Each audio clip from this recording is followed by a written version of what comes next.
Subscribe करें Urdu medium channel को और बेल आइकन को दबाएं।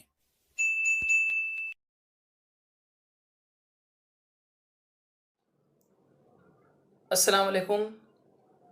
आज के लेक्चर में हम 8वीं जमात तारीख़ के सबक नंबर 2 यूरोप और भारत इसके सवालात और जवाबात की किताब में निशानदेही करेंगे और जवाबात को समझेंगे। आइए मश्क की तरफ चलते हैं। सबसे पहले है सही मुतबादिल का इंतखाब करके बयानात को दोबारा लिखिए। नंबर 1, 1453 में उस्मानी तुर्कों ने डैश शहर को फतेह कर लिया। जवाब है कुस्तुनतुनिया, जिसको कॉन्स्टेंटिनोपल इंग्लिश में कहते हैं और प्रेजेंट डे आज उसका नाम इस्तांबुल है। दूसरा है सनती इंकलाब का आगाज़ डैश में हुआ। सनती इंकलाब इंग्लिश में कहते हैं इंडस्ट्रियलाइजेशन, जहाँ पे मैन पावर यानी इंसान जो काम करते थे उसकी जगह मशीनें आ गई, मशीनों से काम पैदावार का लिया जाने लगा। तो इसकी शुरुआत पूरी दुनिया में इंग्लिस्तान से हुई थी। और आपकी नॉलेज के लिए बताता हूँ कि एशिया में सनती इंकलाब की शुरुआत जो है वो जापान से हुई थी। दुनिया में इंग्लिस्तान और एशिया अगर लिख कर आए तो जापान। चलिए तीसरा है अंग्रेज़ों की गैर कानूनी तिजारत पर डैश ने रोक लगाने की कोशिश की। जवाब है मीर कासिम। दूसरा सवाल है दर्ज झेल तसव्वुरात को वाज़ेह कीजिए। नोट लिखना है, समझ लीजिए। पहला है नौ आबादियात, नई आबादी बसाना। सिंपल वर्ड में कहा जाए नौ आबादियात, नई आबादी बसाना, नई बस्तियां बसाना। ठीक है, इसका जवाब है सफ़ा नंबर 7 पर। और देखिए बाजू में है साम्राज्यत, ये भी सफ़ा नंबर 7 पर है। तो दोनों एक साथ कर लेते हैं, नौ आबादियात और साम्राज्यत, सफ़ा नंबर 7। देखिए यहाँ पर है नौ आबादियात। किसी एक मुल्क के कुछ लोगों का दूसरे ज़मीनी इलाके के किसी मखसूस हिस्से पर बस्ती बसाना नौ आबादियात कायम करना कहलाते हैं। एक मुल्क के कुछ लोग दूसरे ज़मीनी इलाके दूसरे मुल्क में जाके अपनी बस्ती बसाते हैं, वहाँ कब्जा करते हैं, तो उसे नौ आबादियात कहते हैं। माशी व फौजी नुक्ते नज़र से ताकतवर मुल्क का अपनी ताकत के बल पर किसी ज़मीनी इलाके पर कब्जा करना, यानी माशी एतबार से भी मजबूत है, फौज भी मजबूत है, तो उसने कहीं और जाके कब्जा कर लिया अपनी ताकत के बल पर और उस जगह पर अपना सियासी तसल्लुत कायम किया, यानी सियासी कब्जा जमा लिया, तो उसे नौ आबादियात कहते हैं। यूरोपीय मुल्कों के इसी नौ आबादियाती रुझान से साम्राज्यत वजूद में आई। तो ये आपका दूसरे का पहला हो गया। अब दूसरे का दूसरा जो साम्राज्यत था वो भी देख लीजिए, यहाँ से लेके यहाँ तक। तरक्की याफ्ता मुल्क के गैर तरक्की याफ्ता मुल्क पर अपना तस्लीम कायम करने और कई नौ आबादियाँ कायम करने को साम्राज्यत कहते हैं। यानी जब तरक्की याफ्ता मुल्क गैर तरक्की याफ्ता मुल्क पर अपना कब्जा करते हैं और वहाँ अपनी नौ आबादियात कायम करते हैं तो उसे साम्राज्यत कहते हैं। बर्र-ए-आज़म एशिया और अफ्रीका के कई ममालिक यूरोपीय मुल्कों की इसी साम्राज्यी ख्वाहिशात की भेंट चढ़ गए। चलिए उसके बाद दूसरे का तीसरा क्या है देखते हैं। वो भी दूसरे का तीसरा है दौर निसातुस्सानिया। ठीक है, निसातुस्सानिया मतलब तब्दीली का ज़माना, इंग्लिश में कहते हैं रेनेसेंस, रेनेसेंस पीरियड, रेनेसेंस का दौर। तो निसातुस्सानिया का जवाब है सफ़ा नंबर 5 पर। आइए सफ़ा नंबर 5 पे जाते हैं। देखिए ये वाला जो पैराग्राफ है निशातुस्सानिया का दौर। यूरोप की तारीख में अहद वस्ता के आखिरी मरहले यानी 13वीं सदी से 16वीं सदी में अहयाए उलूम, मजहबी इस्लाह की तहरीक और जुग्राफियाई दरियाफ़तों जैसे वाक़यात की वजह से जदीद दौर की बुनियाद पड़ी। मतलब लोगों को इल्म हुआ, फिर मज़हब के अंदर इस्लाह लाई गई, जुग्राफियाई दरियाफ़तें हुई, यानी कि जो समुद्री रास्ते जो हम पढ़ते हैं, वास्को दा गामा, कोलंबस, इनके बारे में ये सब दरियाफ़तें होना शुरू हो गई। तो इस वजह से जदीद दौर शुरू हुआ और अहद वस्ता ख़त्म हुआ।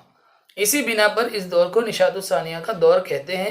निशातुस्सानिया के दौर में यूरोप में फ़नून लतीफ़ा, फ़न तामीर, फ़लसफ़ा वगैरह के शुबों में यूनानी और रूमी रिवायात ने दोबारा ज़िंदगी पाई। इससे हमा जहद तरक्की को तहरीक मिली, यानी आज की तहरीक जो है वो उन्हीं से इंस्पायर होकर हुई। निशातुस्सानिया के दौर में इंसान दोस्ती को फ़रोग़ हासिल हुआ, यानी ह्यूमैनिटिज़म या ह्यूमैनिटेरियन या ह्यूमनिज़म, इसको जो है वो बढ़ावा मिला। इंसान का दूसरे इंसानों के तई ज़ाविया नज़र तब्दील हुआ, इंसान का एक दूसरे को देखने का नज़रिया बदला। मज़हब की बजाय इंसान तमाम अफकार और ख़यालात का मरकज़ व महवर बन गया। यानी पहले ऐसा होता था यूरोप में, इसकी शुरुआत असल में यूरोप से हुई थी। तो पहले ऐसा होता था कि मज़हब की जो चीज़ें हैं, यानी उनका पहनना, उनका खाना, उनकी रस्में, उनके रिवाज, उनके त्यौहार, सब मज़हब के दायरे में घूमते थे। उसके अंदर कोई भी मॉडर्न अप्रोच या ह्यूमैनिटेरियन अप्रोच या इंसानी कोई पहलू दिखाई नहीं देता था। तो बाद में ये सब चीज़ें बदली और इंसानी जो सोच है या मज़हब की जगह जो है वो इंसान जो है वो उनकी सोच में आ गया और वो ह्यूमैनिज्म को बढ़ावा देने लगे। तो ये था निसात सानिया का दौर, जिसको तब्दीली का दौर कहते हैं, इंग्लिश में रेनेसेंस पीरियड कहा जाता है। फिर इसी के बाद रिफॉर्मेशन आता है, रेनेसेंस फिर रिफॉर्मेशन। रिफॉर्मेशन में जो है चर्च के अंदर जो होने वाली रॉन्ग प्रैक्टिसेस थी उसके अगेंस्ट में आवाज़ उठाया गया था, जिसकी वजह से क्रिश्चियनिटी जो है वो दो तबकों में बढ़ गई थी। तो एक रोमन कैथलिक थे और एक प्रोटेस्टेंट ग्रुप बना था, तो वो इसी के बाद वो दौर जो है वो शुरू हुआ था। चलिए उसके बाद जाते हैं अगला सवाल, दूसरे का चौथा, सरमायादारी सफा नंबर 7, दूसरे का चौथा। मैं आपको यहाँ पे एक बात बताता हूँ बच्चों, दूसरे का चौथा जो है इसके अंदर तीसरे के तीसरे, यानी ये जो सवाल है वजूहात, तो जो तीसरी वजूहात है, यूरोप के हुक्मरां तिजारती कंपनियों को फौजी तहफ़्फ़ुज़ और तिजारती सहूलतें देने लगे। इसका जवाब जो है वो इसके अंदर आपको मिल जाएगा। तो ये बड़ा जवाब है, ये मैं पढ़ता हूँ, जिसमें आपका तीसरे का तीसरा ऑटोमेटिकली कवर हो जाएगा। सफ़ा नंबर 7 पे चलते हैं। देखिए यहां से लेकर यहां तक ये तीसरे का तीसरा खत्म हो जाएगा, और फिर यहां से लेके यहां तक, उसके बाद यहां पूरा, मतलब कि मैं वापस बताता हूँ। देखिए यहां से शुरू करके यहां तक तीसरे का तीसरा है, और यहां से शुरू करके ये पूरा पैराग्राफ जो है वो दूसरे का चौथा है। तो मैं पूरा पैराग्राफ पढ़ता हूँ, तीसरे का तीसरा उसमें कवर हो जाएगा। चलिए शुरू करते हैं। नए बहरी रास्तों की दरियाफ्त के बाद यूरोप और एशिया के मुल्कों के दरमियान तिजारत के नए दौर का आगाज हुआ। नए बहरी रास्ते दरियाफ्त हुए, तिजारत का एक नया दौर शुरू हुआ। बहरी रास्ते से मशरिकी ममालिक से तिजारत करने के लिए कई ताजिर आगे आए। अब मशरिकी मुल्क यानी इंडिया हो गया, चाइना हो गया, इनसे तिजारत करने बहुत सारे मुल्क सामने आए, लेकिन एक ताजिर के लिए जहाज से माल दूसरे मुल्क में भेजना मुमकिन नहीं था। इस वजह से कई ताजिरों ने मिलकर तिजारत शुरू की। यानी एक ताजिर अगर जहाज लेगा फिर सामान लाएगा करेगा तो उसके लिए मुमकिन ही नहीं है, वो इतना पैसा भी उसके पास नहीं है। तो ताजिरों का ग्रुप बना और वो जहाज पे अपना माल लाना ले जाना शुरू किया उन्होंने।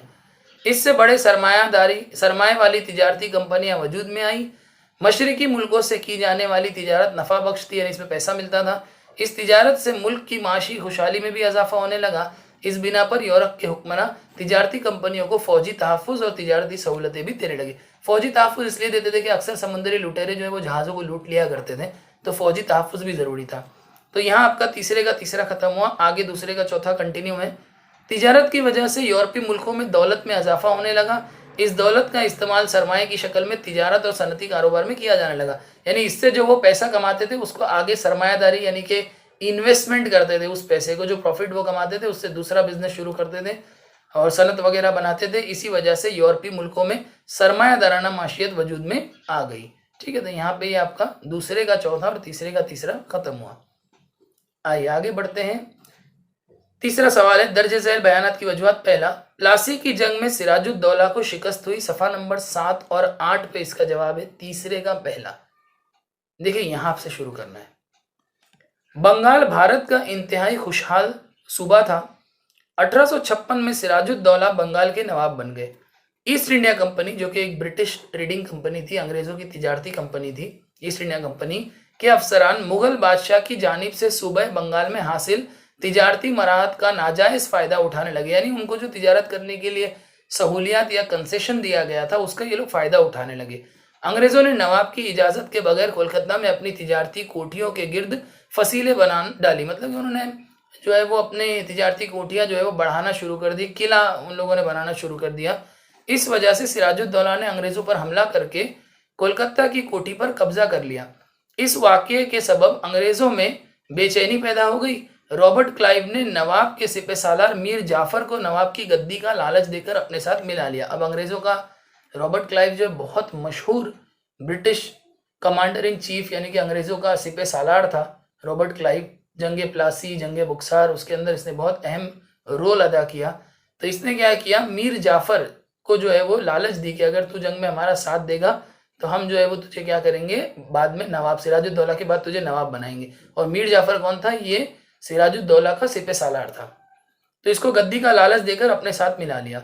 1757 में प्लासी के मुकाम पर नवाब सिराजुद्दौला और अंग्रेज फौज में जंग हुई, लेकिन नवाब की फौज का जो हिस्सा मीर जाफर की क़यादत में था इसने जंग में शिरकत ही नहीं की, जिसकी वजह से सिराजुद्दौला को शिकस्त हो गई। यहाँ तक आपको जवाब लिखना है।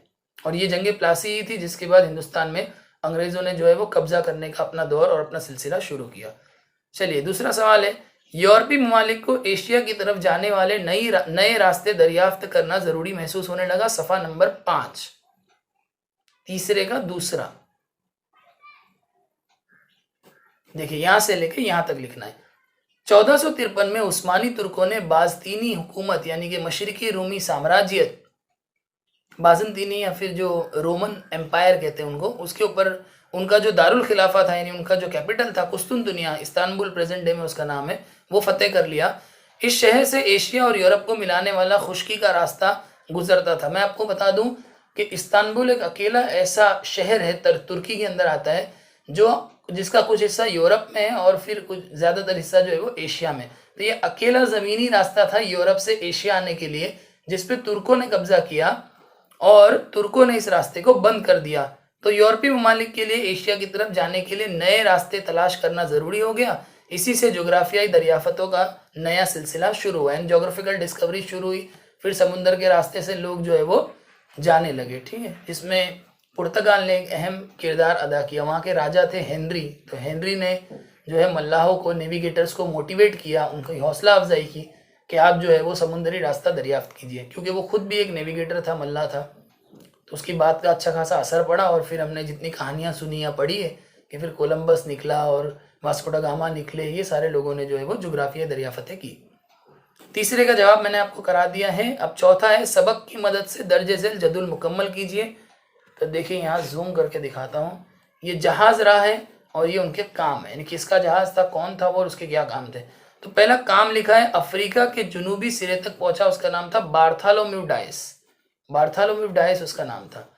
फिर क्रिस्टोफर कोलंबस ने क्या किया, इसने बर्रे आजम अमेरिका के मशरिकी साहिल पर यह पहुंचा।